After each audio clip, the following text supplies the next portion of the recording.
Hey guys, this is Mark Yo here again and welcome back to my channel. I've been using the REALME GT Neo for more than 3 weeks already. This phone is selling in China for only 1799 Chinese yuan for the base model, and I got this imported set for around 1003 Malaysian ringgit only.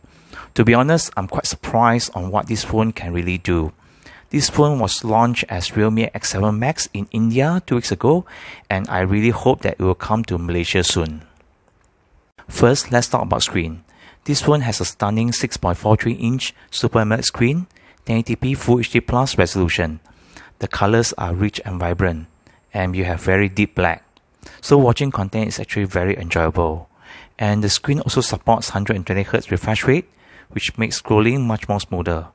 And the punch hole here that houses the 16-megapixel selfie camera is also quite tiny. And the screen is actually flat completely, so you can avoid accidental touch. And the surrounding bezel is actually quite tiny, except for the chin here, which is actually still noticeable.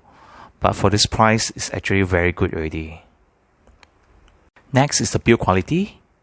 The back cover and the frame is actually made of plastic. However, it feels solid in the hand. There's no hollow feel when you tap it. And the weight is 179 grams. And the thickness is 8.4 mm. Together with the curved back, holding this phone is actually quite comfortable. REALME also managed to make the camera bump as flat as possible, which is nice. The only complaint is that the two-tone back cover here. One is matte finish, and this part is actually glossy finish, which is a fingerprint magnet. Otherwise, it looks okay. The main star here is definitely the SoC. The 6nm Mediatek Dimensity 1002 chipset is comparable with Snapdragon 865 or 870 chipset. Whatever task you throw at it, it can perform with flying colors. Daily task is super smooth. Together with 360Hz touch sampling rate, gaming at high setting is actually not an issue. You guys can check it out my gaming test on Genshin Impact, PUBG and Esport 9 at the link below.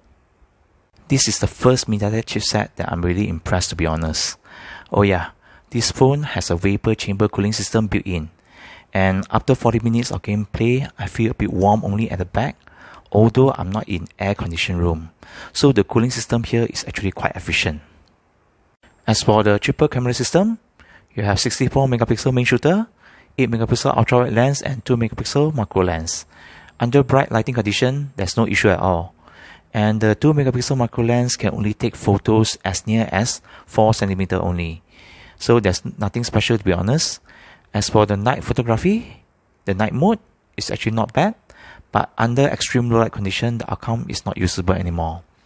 And the rear camera here can actually take 4K video up to 60 frames per second.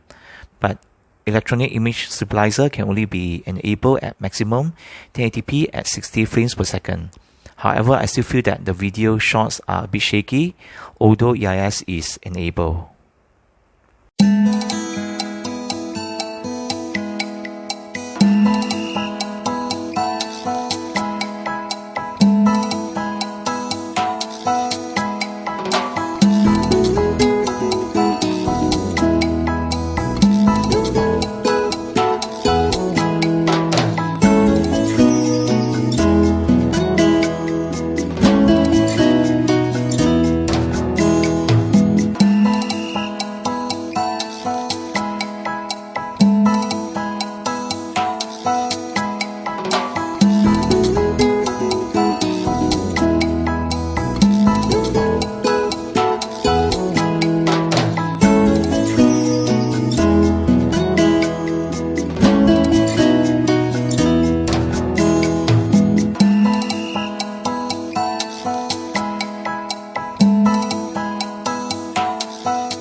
The next one is actually the battery life.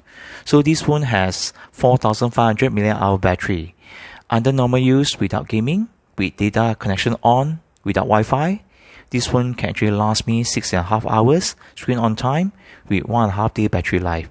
With gaming, it can last around 3 to 4 hours depending on the game that you play. But if you run out of battery, this phone actually supports 50 watt of that charging.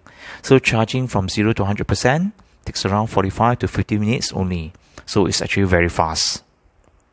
This phone has a dual stereo speaker setup, which is powered by Dolby Atmos and high-res audio. I can say that the sound output is really awesome, definitely in my top 10 list.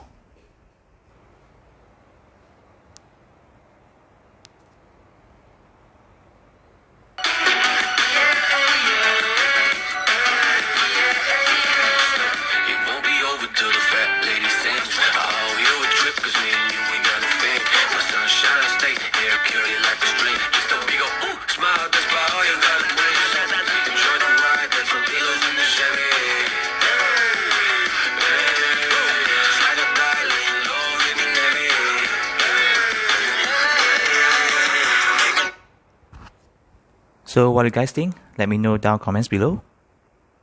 One thing I want to point out is that this phone still have 3.5mm headphone jack, which will put a lot of flagship phones into shame. And this phone is actually a China variant phone, so it doesn't support voice over LTE with Malaysian telco. But the speed is still very fast with my Digi SIM card. And this phone doesn't come with Google Play Store by default, but GMS is already pre-installed. So Google Store installation is actually very easy, and you guys can check it out, my installation video below. And luckily I don't have any notification issue with this Chinese variant phone. WhatsApp, Facebook Messenger notification has no restriction at all, and GPS and Bluetooth also work very nicely. There you go guys, my full honest review on the latest gaming phone by REALME. This is indeed a powerful gaming phone. Good job by REALME. I hope that REALME will bring in this phone to Malaysia as soon as possible. With the right price, definitely a good choice for all those mobile gamers out there. Do let me know if you have any comments or questions. Thank you so much for your support. Until then, take care, stay safe, and peace guys.